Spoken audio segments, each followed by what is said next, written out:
প্রিয় শিক্ষার্থীবৃন্দ, সবাইকে শুভেচ্ছা জানাচ্ছি। আজকের রাজবাড়ী সরকারি ক্লাস কর্তৃক আয়োজিত তত্ত্বাবধানে পরিচালিত অনলাইন ক্লাসে রাজবাড়ী সরকারি কলেজের সুযোগ্য অধ্যক্ষ মহোদয়ের নেতৃত্বে এবং পরিচালনায় এবং সার্বিক তদারকিতে আমরা আমাদের অনলাইন ক্লাসগুলো পরিচালনা করছি। আজকে আমরা অনলাইন ক্লাসে একাদশ শ্রেণীর হিসাব বিজ্ঞান নিয়ে আলোচনা করব। সাথে আছি আমি K M Azadur Rahman, professor হিসাব বিজ্ঞান বিভাগ, রাজবাড়ী সরকারি কলেজ, রাজবাড়ী।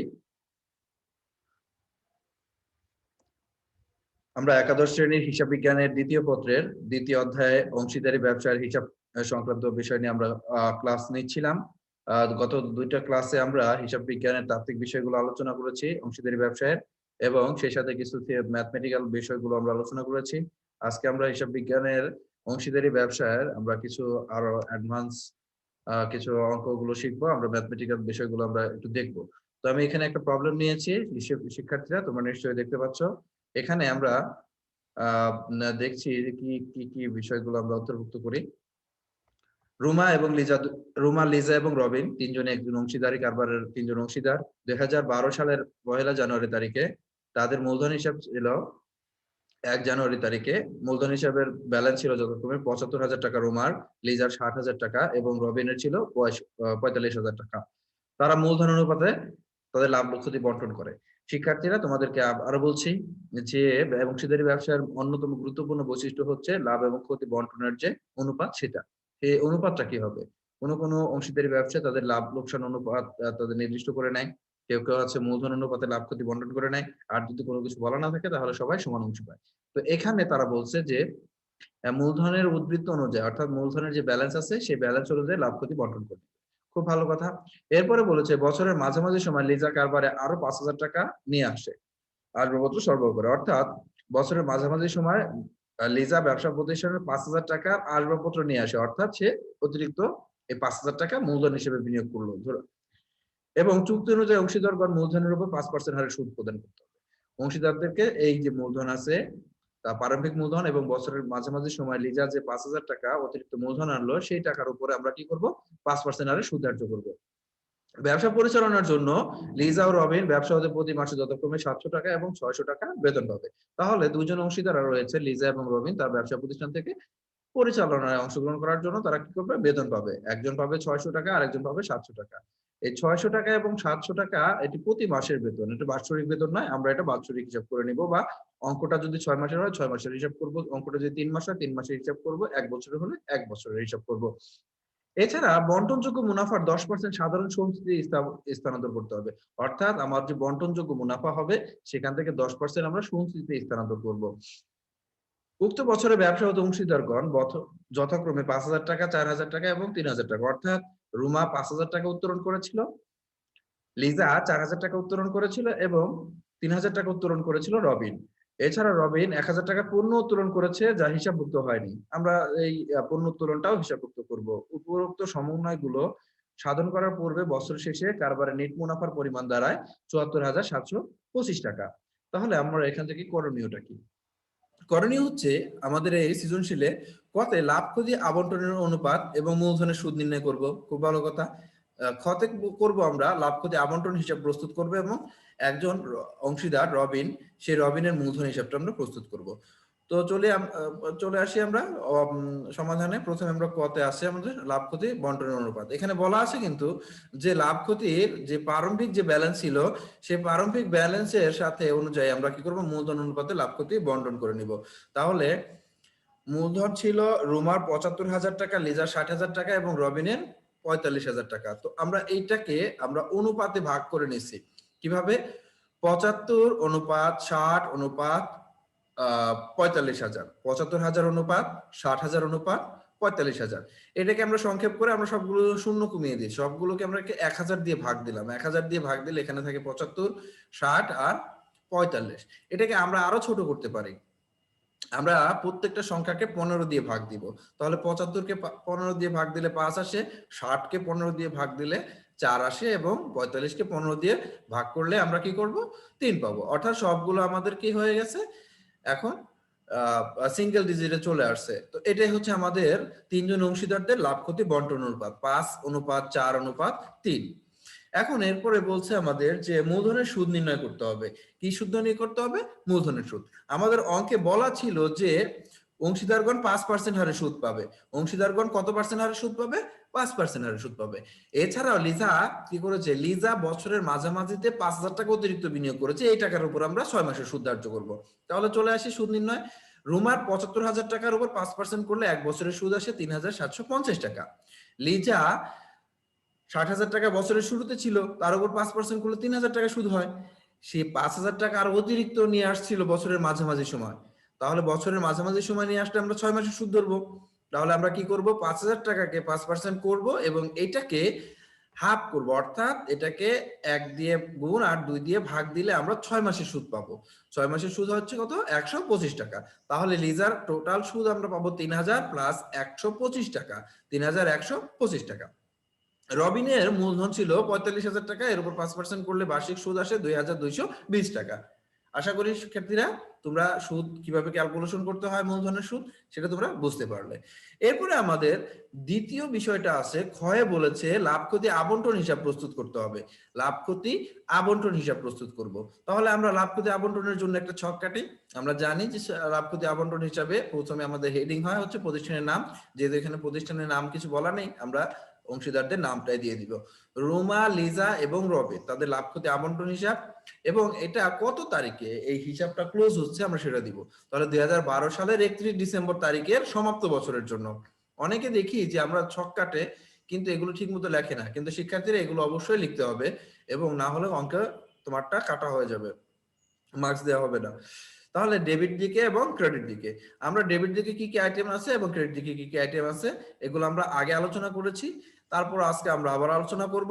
আমরা ক্রেডিট দিকে প্রথমে ব্যবসা প্রতিষ্ঠানের যে নিট লাভটা থাকবে সেই নিট লাভটা আমরা দিয়ে দিব। আচ্ছা, আমরা দেখে আসি। আমাদের বলা হচ্ছিল ব্যবসা প্রতিষ্ঠানের নিট লাভের পরিমাণ 74,725 টাকা। তাহলে 74,725 টাকা আমরা ক্রেডিট দিকে দিব। লিখবো কি?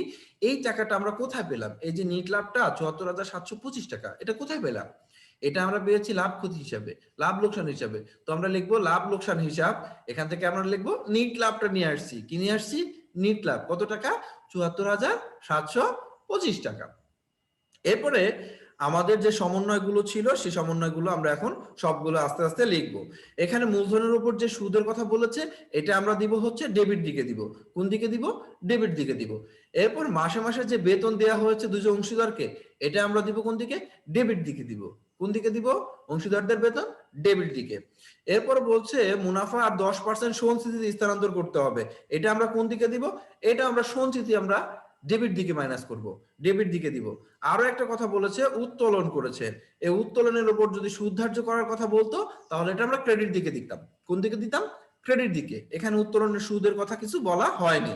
একটা জিনিস আছে যে 1,000 টাকার পণ্য রবিন উত্তোলন করেছিল, কিন্তু এটা লেখা হয় না। যেহেতু লেখা হয় না আমরা লিখবো কোন দিকে? লিখবো আমরা এটা ক্রেডিট দিকে লিখবো। তারপর চলে আসি। তাহলে আমরা প্রথম দিকে ক্রেডিট দিকে রবিন যে পণ্য উত্তোলন করেছিল সেটা হিসাব লিখবো। তাহলে এই রবিন যে পণ্য উত্তোলন করলো এটা উত্তোলন, এটা রবিনের হিসাবে চলে যাবে, কারণ এটা রবিনের মূলধন থেকে মাইনাস হবে। কোথায় মাইনাস হবে? রবিনের মূলধন হিসাবে। সেই কারণে আমরা লিখলাম রবিনের মূলধন হিসাব। কি হিসাব? রবিনের মূলধন হিসাব। তাহলে পণ্য উত্তোলন করলো কত টাকার? 1,000 টাকা। ক্রেডিট দিকের আইটেম শেষ। এরপরে আসো অংশীদারদের মূলধন, বেতন, মূলধন সঞ্চিতি, সঞ্চিতি স্থানান্তর আর বন্টনযোগ্য মুনাফা আসবে, আমরা ডেবিট দিকে বসাবো। তাহলে আমরা হেডিং আসবে অংশীদারদের মূলধন হিসাব। কি হিসাব? অংশীদারদের মূলধন হিসাব। কেন আমরা এটা অংশীদারদের মূলধন হিসাব লিখলাম? কেন লিখলাম? এজন্য যে এখানে যে আইটেমটা আসবে মূলধনের সুদটা, এটা অংশীদারদের মূলধন হিসাবে যোগ হয়ে যাবে। আবার বলছি কেন আমরা অংশীদারদের মূলধন হিসাব লিখলাম এবং এখানে মূলধনের সুদ লিখবো। এই মূলধনের সুদটা আমরা অংশীদারদের হিসাবে যোগ করবো, এজন্য এটা অংশীদার মূলধন হিসাব লিখেছি। তাহলে আমরা দেখো ক্যালকুলেশন করেছি অংশীদারদের মূলধনের সুদ কত টাকা আসছে? 3,750 টাকা রোমার, লেজার 3,125 টাকা এবং রবিনের 2,250 টাকা। তাহলে মূলধনের সুদ রোমার 3,750, লেজার 3,125, রবিনের 2,250। এরপর এই টোটাল টাকাকে যোগ করে আমি এই ঘরে লিখবো, আউটার কলামে লিখবো 9,125 টাকা। এরপরে তারা বেতন পেয়েছে দুজন অংশীদার, সে বেতনের টাকাটা দিতে হবে। আমরা ডেবিট দিকে লিখবো। কি লিখবো? হেডিং দিব প্রথমে অংশীদারদের মূলধন হিসাব। কি হিসাব? অংশীদারদের মূলধন হিসাব। বেতন, বেতন লিখে লিজা পাবে কত 700 টাকা করে প্রতি মাসে, তাহলে 12 দিয়ে গুণ করলে 1 বছরের টাকা হয় 8,400। প্রতি মাসে বলেছে কত 700 টাকা, দেখো এখানে প্রতি মাসে বলেছে 700 টাকা এবং আরেকজনের বলেছে রবিনের 600 টাকা, তাহলে আমরা 1 বছরের টাকা বের করার জন্য কি করব 700 গুণ 12, তাহলে 1 বছরের টাকা রবিনেরও ঠিক 600 গুণ 12 7,200 টাকা, 1 বছরের টাকা বের হয়ে গেল। এই দুইটা যোগ করলে 15,600 টাকা আসে। এখন আমরা যেটা করব লাভ ক্ষতির আরেকটা বিষয় এখানে বলা আছে যে বন্টনযোগ্য মুনাফার 10% সঞ্চিতিতে স্থানান্তর করব। তাহলে আমার অন্যান্য আইটেম গুলো যখন শেষ, আমি এখন কি করব বন্টনযোগ্য মুনাফা বের করব। তাহলে 74,725 টাকা 1,000 টাকা যোগ করলে 75,725 টাকা হয়। এখান থেকে আমরা 9,125 এবং 15,600 টাকা যদি আমরা বিয়োগ দেই, তাহলে আমরা পাবো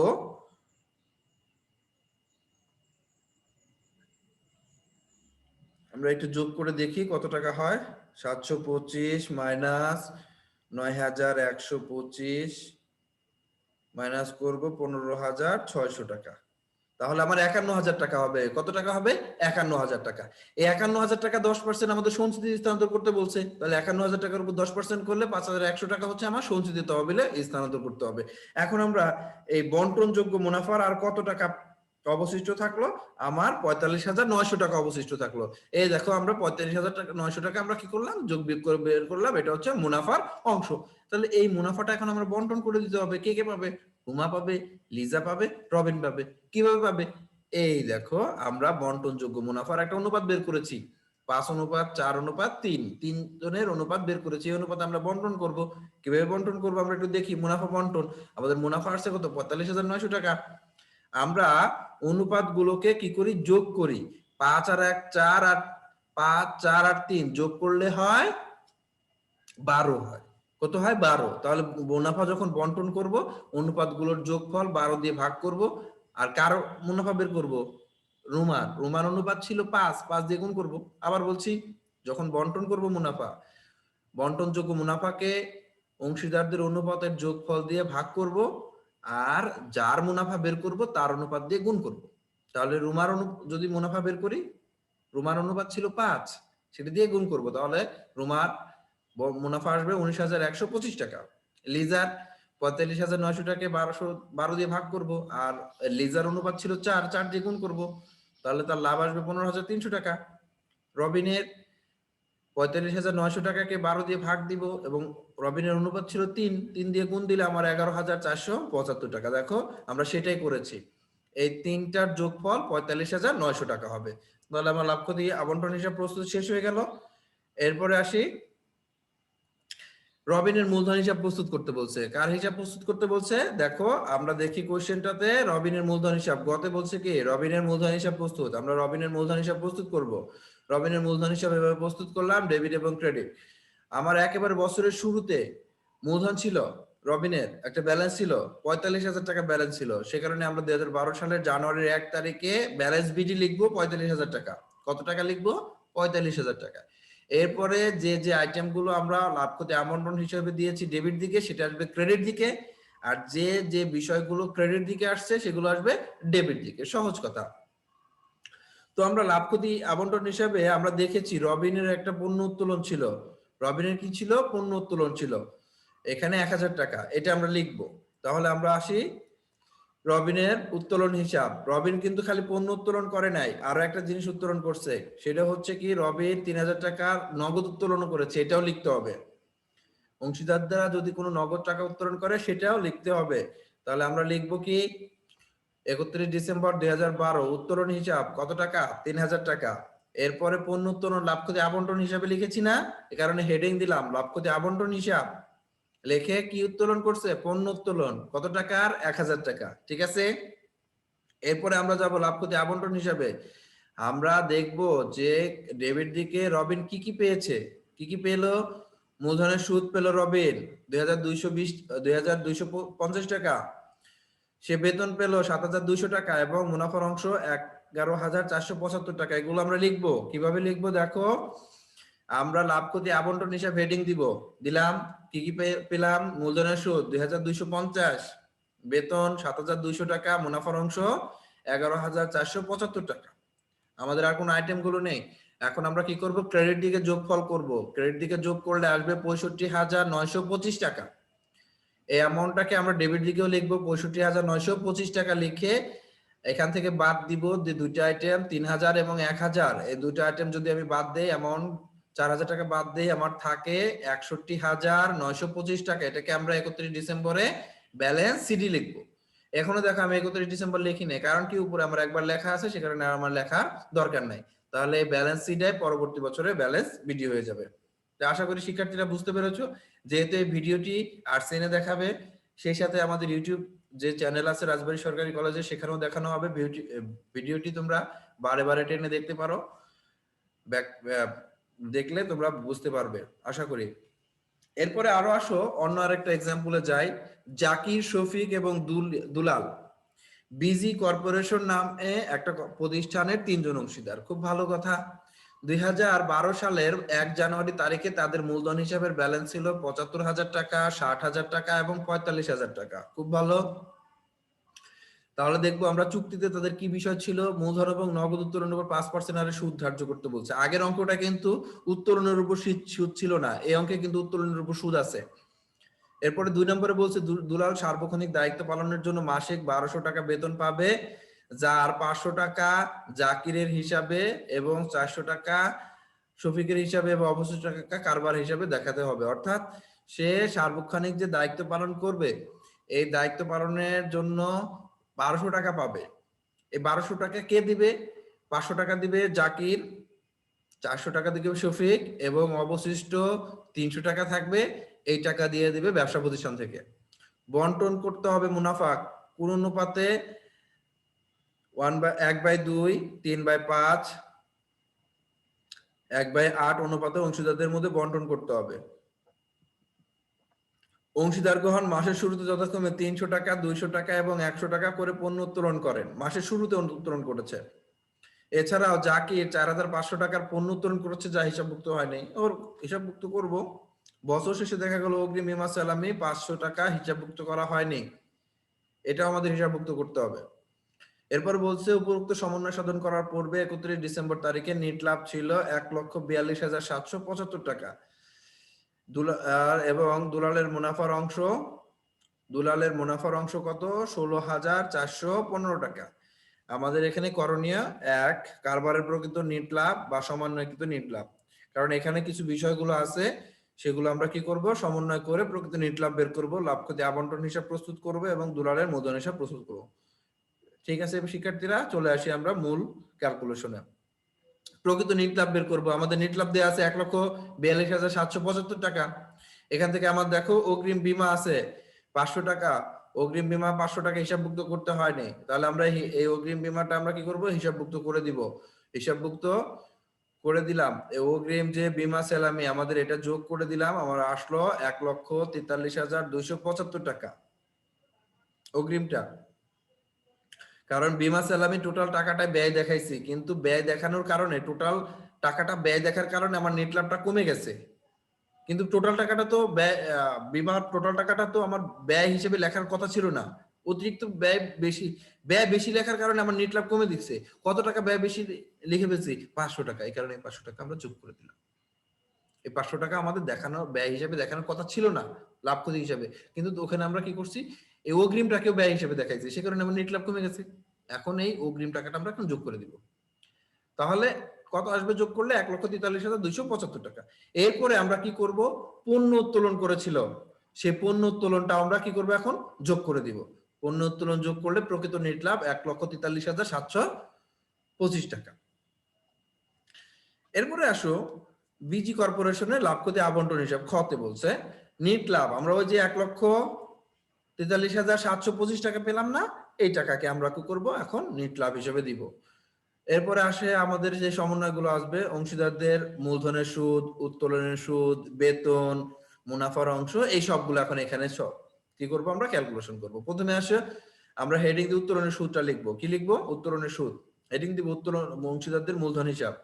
অংশীদারদের মূলধন হিসাব, উত্তোলনের সুদ লিখে আমরা জাকির, দুলাল এবং শফিকের টাকার অ্যামাউন্ট গুলোকে আমরা এইভাবে দিব। দেখি ক্যালকুলেশন উত্তোলনের সূত্রটা কিভাবে ক্যালকুলেশন করা হয়েছে। জাকির প্রতি মাসের শুরুতে উত্তোলন করেছে কত, 300 টাকা, 5% হারে সুদ ধার্য করতে বলছে। সবসময় মনে রাখবে শিক্ষার্থীরা, মাসের শুরুতে যদি সুদ ধার্য করতে বলে, মাসের শুরুতে যদি উত্তোলন করতে করে, তাহলে 6.5 মাসের 6.5 দ্বিগুণ করবা, ঠিক আছে? তাহলে প্রতি মাসের উত্তোলন গুণ সুদের হার গুণ 6.5, তাহলে জাকিরের উত্তোলনের সুদ 97.50, আচ্ছা 97.50। শফিকের সে 200 টাকা করে প্রতি মাসে শুরুতে উত্তোলন করেছে, 200 গুণ 5% গুণ 6.5, তার উত্তোলনের সুদ হবে 65 টাকা। দুলাল প্রতি মাসে 100 টাকা করে উত্তোলন করেছে, 5% হারে সুদ ধার্য করতে হবে 6.5 মাসের কত, 32.50 টাকা। এই টাকার অ্যামাউন্ট গুলো আমরা দেখো লাভ ক্ষতি আবন্টন হিসেবে বসিয়েছি। মোট সুদ হয় 195 টাকা। এরপরে আসে আমরা ক্রেডিট দিকে, বসাবো কি, উত্তোলনের সুদ, মূলধনের সুদ বসাবো, বেতন বসাবো এবং অংশীদারদের মুনাফার অংশ। এরপর দেখে আসি মূলধনের সুদটা আমরা ক্যালকুলেশন করে আসি। মূলধনের সুদটা একেবারে সহজ ক্যালকুলেশন। কত টাকা সুদ দিয়েছিল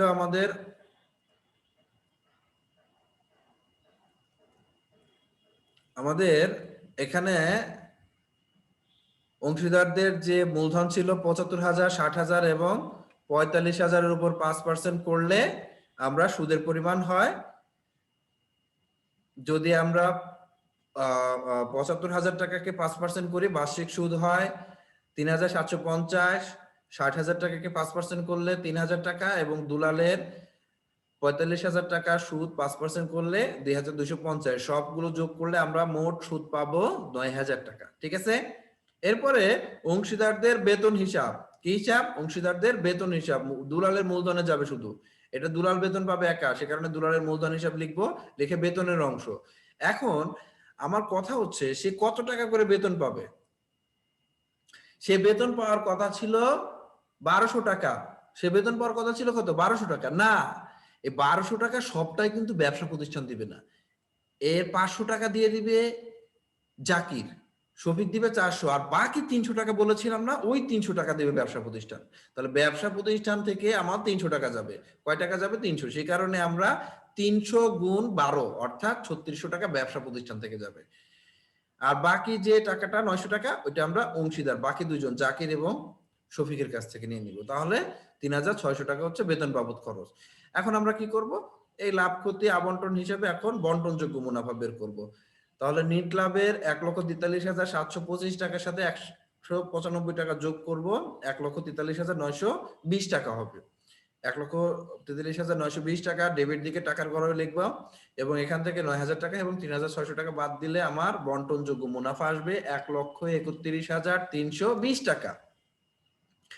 এই 1,31,320 টাকা আমরা 3 জন অংশীদারদের মধ্যে বন্টন করে দিব। কয়জন অংশীদারদের মধ্যে বন্টন করে দিব? 3 জন অংশীদারদের মধ্যে বন্টন করে দিব। কিভাবে বন্টন করব দেখো, এই যে বন্টন, 1,31,320 টাকার অর্ধেক পাবে কে? অর্ধেক পাবে জাকির, 1/2 অংশ, জাকিরের অংশ হচ্ছে 65,660 টাকা। এরপরে বলছে শফিক পাবে, দেখো এখানে এই যে অনুপাত আছে, এই যে অনুপাতটা দেখেছো, এই অনুপাতে আমরা বন্টন করছি, 1/2, 3/8, 1/8, এই অনুপাতে আমরা বন্টন করছি। তাহলে শফিকের হচ্ছে 1,31,320 টাকাকে 3/8 করলে তার মুনাফা আসে 49,245 টাকা, এবং দুলালের 1,31,320 টাকার মধ্যে 1/8 অংশ যদি হয় তাহলে 16,415 টাকা। দেখো আমরা মুনাফাটা ঠিক একইভাবে এখানে বন্টন করে দিয়েছি। তিনটা মুনাফা যোগ করলে আমার 1,31,320 টাকা আসে। তাহলে এটা আমার লাভ ক্ষতি আবন্টন হিসাব প্রস্তুত শেষ হয়ে গেল।